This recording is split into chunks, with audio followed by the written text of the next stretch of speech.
사도행전 9장. 한편 사울은 여전히 주의 제자들을 위협하며 그들을 죽일 기세로 대제사장에게 나아가 다메섹의 여러 회당들에 써보낼 공문을 요청했습니다.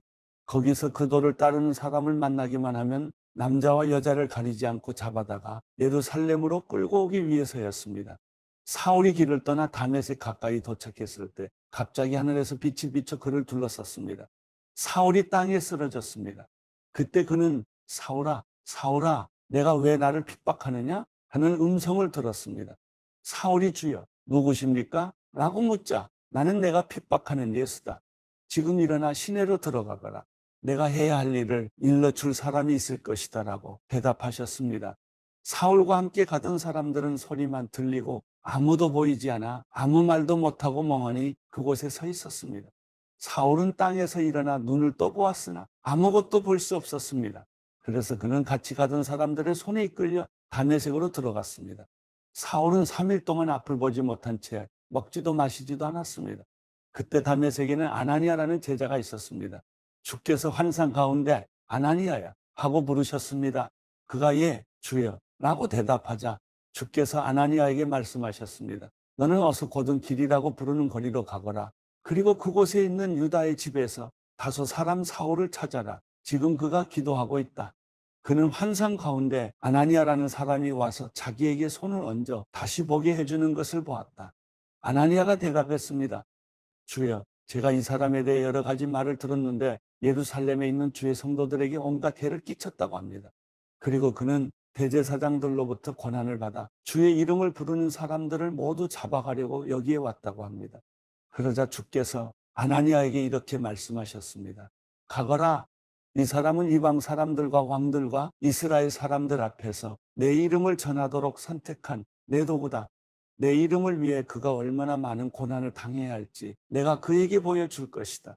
그리하여 아나니아는 그 집을 찾아 들어가 사울에게 손을 얹으며 말했습니다.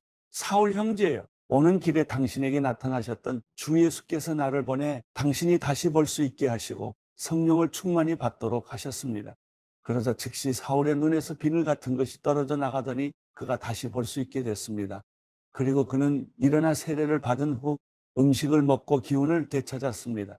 사울은 다메섹에 있는 제자들과 며칠을 함께 지냈습니다. 그는 곧바로 여러 회당에서 예수가 하나님의 아들이심을 선포하기 시작했습니다. 그 말을 들은 사람들은 모두 놀라며 이렇게 말했습니다. 이 사람은 예루살렘에서 예수 이름을 부르는 사람들에게 해를 입히던 사람이 아닌가? 또 그가 여기 온 것도 그들을 잡아 대제사장들에게 끌고 가려던 것이 아닌가? 그러나 사울은 더욱더 힘을 얻어 예수가 그리스도이심을 증명해 다메섹에 사는 유대 사람들을 어리둥절하게 만들었습니다. 여러 날이 지난 후 유대 사람들은 사울을 죽이려는 음모를 꾸몄습니다. 그러나 사울이 그들의 계획을 알게 됐습니다. 그들은 사울을 죽이려고 밤낮으로 성문을 철저하게 지키고 서 있었지만 사울의 제자들이 밤에 사울을 광주리에 담아 성벽을 통해 성 밖으로 달아내렸습니다. 사울은 예루살렘으로 올라가서 제자들과 교제하려고 했으나 그들은 사울이 제자가 된 것을 믿지 않고 모두 그를 두려워했습니다. 그러나 바나바는 사울을 데리고 사도들에게 가서 사울이 길에서 어떻게 주를 보았으며 주께서 그에게 말씀하신 것과 다메섹에서 그가 예수의 이름을 담대하게 전한 것을 그들에게 이야기해 주었습니다. 이렇게 해서 사울은 제자들과 함께 지내게 됐고 예루살렘을 자유롭게 다니면서 주의 이름을 담대하게 전했습니다. 사울은 그리스파 유대 사람들과 대화를 하고 논쟁도 벌였는데 그들은 사울을 죽이려고 음모를 꾸몄습니다. 형제들이 이 사실을 알고 사울을 가이사랴로 데리고 내려갔다가 다시 다소로 보냈습니다. 이렇게 해서 유대와 갈릴리와 사마리아에 온 교회가 든든히 서가면서 평안을 누리게 됐습니다. 그리고 교회는 주를 두려워하고 성령의 위로를 받으면서 그 수가 점점 더 늘어갔습니다. 한편 베드로는 여러 지역을 두루 다니다 루다에 사는 성도들을 방문하게 됐습니다. 거기서 에니아라는 사람을 만났는데 그는 중풍에 걸려 침대에 누워 있은 지 벌써 8년이나 됐습니다. 베드로가 그에게 에니아여, 예수 그리스도께서 그대를 고치실 것이요 일어나 자리를 정돈하시오. 그러자 곧 에니아가 일어났습니다. 루다와 사론에 살고 있던 모든 사람들이 그를 보고 주께로 돌아왔습니다. 요바에는 다비다라고 부르는 여제자가 있었는데 그리스 말로는 도르가입니다. 그녀는 언제나 선한 일을 하고 가난한 사람들을 도왔습니다. 그 무렵 다비다가 병들어 죽게 되자 그 시신을 씻어 다락방에 두었습니다. 루따는 욥바에서 가까운 거리인데 제자들은 베드로가 루따에 있다는 소식을 듣고 두 사람을 베드로에게 보내 속히 와달라고 간청했습니다. 그래서 베드로는 일어나 그들과 함께 갔습니다. 그가 욥바에 도착하자 사람들이 다락방으로 안내했습니다. 모든 과부들이 베드로를 둘러서서 울며 다비다가 살아있을 때 만든 속옷과 겉옷을 보여주었습니다. 베드로는 사람들을 모두 방에서 내보낸 후 무릎을 꿇고 기도했습니다. 그러고는 시신을 향해 몸을 돌려 다비다야 일어나거라 명령하자 다비다가 눈을 뜨고 베드로를 보며 일어나 앉았습니다. 베드로는 손을 내밀어 그 여인의 손을 잡아 일으켜 세우고 성도들과 과부들을 불러 다비다가 살아난 것을 보여주었습니다. 이 일이 온 욥바에 알려지면서 많은 사람들이 주를 믿게 됐습니다.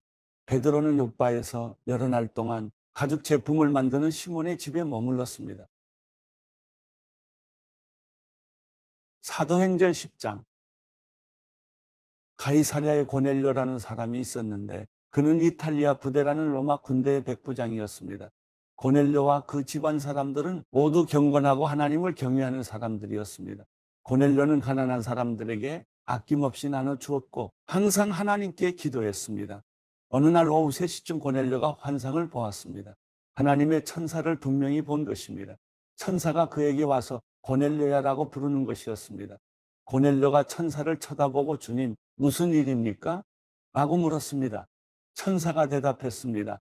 내 기도와 내가 가난한 사람들에게 준 선물이 하나님 앞에 기억되는 제물로 올려졌다. 지금 사람들을 엿바로 보내 베드로라고도 하는 시몬을 데리고 오너라. 그가 지금 가죽 제품을 만드는 시몬의 집에 함께 머물고 있는데 그 집은 바닷가에 있다. 천사가 말을 전하고 떠나자 고넬료는 2명의 하인과 경건한 병사 1명을 불렀습니다. 고넬료는 그들에게 자초지종을 설명하고 엿바로 보냈습니다.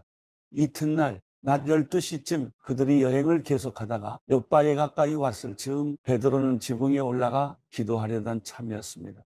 그는 배가 고파 뭔가 좀 먹었으면 했는데 음식이 준비되고 있는 동안 환상을 보게 됐습니다. 하늘이 열리고 큰 보자기 같은 것이 내 귀퉁이가 묶여 땅으로 내려오는 것이었습니다. 그 안에는 온갖 종류의 네 발 가진 짐승들과 땅에 기어다니는 것들과 공중의 새들이 들어 있었습니다. 그때 베드로야 일어나 잡아먹어라 하는 음성이 베드로에게 들렸습니다. 베드로는 말도 안 됩니다. 주님, 저는 불결하고 더러운 음식은 먹어본 적이 없습니다. 라고 대꾸했습니다. 그러자 하나님께서 깨끗하게 하신 것을 불결하다고 하지 마라 하는 음성이 2번째로 들렸습니다. 이런 일이 3번 일어나더니 곧 그 보자기는 다시 하늘로 올라갔습니다. 베드로가 이 환상이 무슨 뜻인지 궁금해하는 동안 고넬료가 보낸 사람들이 시몬의 집을 찾아와 문 앞에 서 있었습니다. 그들은 큰 소리로 베드로라고 하는 시몬이 여기 묵고 있습니까? 하고 물었습니다. 베드로가 아직 환상에 대해 생각하고 있을 그때 성령께서 말씀하셨습니다. 시몬아, 3사람이 너를 찾아왔다. 그러니 일어나 아래로 내려가 보아라. 그리고 주저하지 말고 그들과 함께 가거라. 내가 그들을 보냈기 때문이다. 베드로는 내려가서 그 사람들에게 말했습니다. 내가 당신들이 찾고 있는 그 사람입니다만 무슨 일로 오셨습니까? 그러자 그 사람들이 대답했습니다. 저희는 고넬료 백부장이 보내서 왔습니다.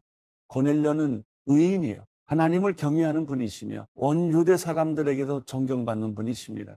한 거룩한 천사가 고넬료에게 나타나 당신을 집으로 모셔와 당신이 하는 말을 들으라고 했습니다.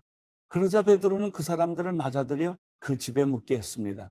다음 날 베드로는 그들과 함께 길을 떠났습니다. 욥바에서 온 형제들 몇 사람도 동행하게 됐습니다.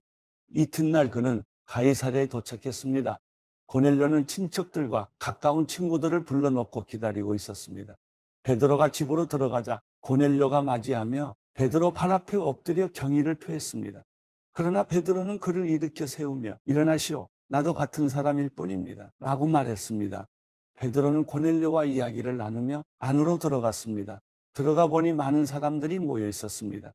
그들에게 베드로가 말했습니다. 여러분도 잘 알다시피 이렇게 이방 사람과 교제하거나 방문하는 것은 우리 유대 사람으로서는 율법에 어긋나는 행동입니다. 그러나 하나님께서는 어떤 사람도 불결하거나 더럽다고 해서는 안 된다고 내게 보여주셨습니다. 그렇게 여러분이 나를 불렀을 때 사양하지 않고 왔습니다. 그런데 무슨 일로 나를 불렀습니까? 고넬료가 대답했습니다. 4일 전 바로 이 시간 오후 3시쯤에 내가 집에서 기도를 하는데 갑자기 빛나는 옷을 입은 한 사람이 내 앞에 서서 고넬료야, 하나님께서 내 기도를 들으셨고 내가 가난한 사람들에게 베푼 것을 기억하고 계신다. 곧바로 사람들을 보내 베드로라고 하는 시몬을 불러라. 그는 바닷가에 살면서 가죽 제품을 만드는 시몬의 집에 손님으로 있다라고 말씀하셨습니다. 그래서 내가 즉시 당신을 부르러 보냈던 것입니다. 정말 잘 오셨습니다. 지금 여기 하나님 앞에 우리 모두 와 있으니 주께서 당신에게 명령하신 모든 것을 귀 기울여 듣겠습니다. 그러자 베드로가 말하기 시작했습니다. 이제야 내가 깨달았습니다. 참으로 하나님께서는 사람을 겉모양으로 차별하지 않으시고 하나님을 경외하고 의를 행하는 사람들이라면 어떤 민족이든 받아주신다는 것입니다. 하나님께서 모든 것의 주이신 예수 그리스도를 통해 평화의 복음을 이스라엘 백성들에게 전해주신 것을 여러분도 잘 알 것입니다. 요한이 세례를 전파한 후에 갈릴리에서 시작해 온 유대에서 무슨 일이 있었는지도 알 것입니다. 하나님께서 나사렛 예수에게 성령과 능력으로 기름 부으신 것과 하나님께서 예수와 함께 하심으로 예수께서 선을 행하시고 마귀의 능력 아래 짓눌려 있던 사람들을 모두 고쳐주시며 두루 다니셨습니다. 우리는 예수께서 유대 사람들의 땅과 예루살렘에서 하신 모든 일의 증인입니다. 그들은 예수를 나무에 달아 죽였지만 하나님께서는 3일째 되는 날 예수를 살리셔서 사람들에게 나타나게 하셨습니다. 그러나 모든 사람이 다 본 것이 아니라 하나님께서 미리 선택하신 증인들, 곧 예수께서 죽은 사람들 가운데서 살아나신 후 함께 먹고 마셨던 바로 우리에게만 보여주신 것입니다. 예수께서는 우리에게 사람들에게 말씀을 전파하라고 명하셨습니다. 살아있는 사람과 죽은 사람의 심판자로, 그리고 하나님께서 세우신 이가 바로 자기임을 증언하라고 하셨습니다. 모든 예언자들도 예수를 믿는 모든 사람은 그 이름으로 죄 용서를 받게 된다고 증언했습니다. 베드로가 이렇게 말하고 있을 때 말씀을 듣고 있던 모든 사람에게 성령이 내려왔습니다. 베드로와 함께 온 할례 받은 신자들은 성령의 은사를 이방 사람들에게까지 부어주시는 것을 보고 깜짝 놀랐습니다. 사람들이 방언으로 말하고 하나님을 찬양하는 소리가 들렸던 것입니다. 그때 베드로가 말했습니다. 이 사람들도 우리와 마찬가지로 성령을 받았으니 물로 세례 주는 것을 누가 막을 수 있겠습니까? 그래서 베드로는 그들에게 예수 그리스도의 이름으로 세례를 받으라고 명했습니다. 그 후 그들은 베드로에게 자기들과 함께 며칠 더 머물다 갈 것을 간청했습니다.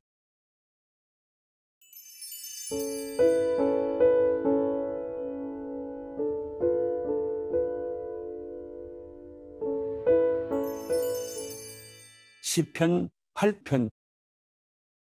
여호와 우리 주여, 주의 이름이 온 땅에 어찌 그리 장엄한지요. 주께서 그 영광을 하늘 위에 두셨습니다. 어린아이들과 젖먹이들의 입으로 찬양하게 하셨으니 주께서 대적들과 원수들과 보복하는 사람들을 잠잠하게 하시려는 것입니다. 주의 손가락으로 만드신 주의 하늘과 주께서 달아 놓으신 달과 별들을 생각해 봅니다. 사람이 무엇이기에 주께서 이렇게 마음을 쓰시며 인자가 과연 무엇이기에 이토록 돌봐주십니까? 주께서 사람을 하늘에 있는 존재보다 조금 못하게 만드시고 영광과 존귀함에 관을 씌우셨습니다. 또 주의 손으로 만드신 것을 사람이 다스리게 하시고 모든 것을 사람의 발 아래 두셨습니다.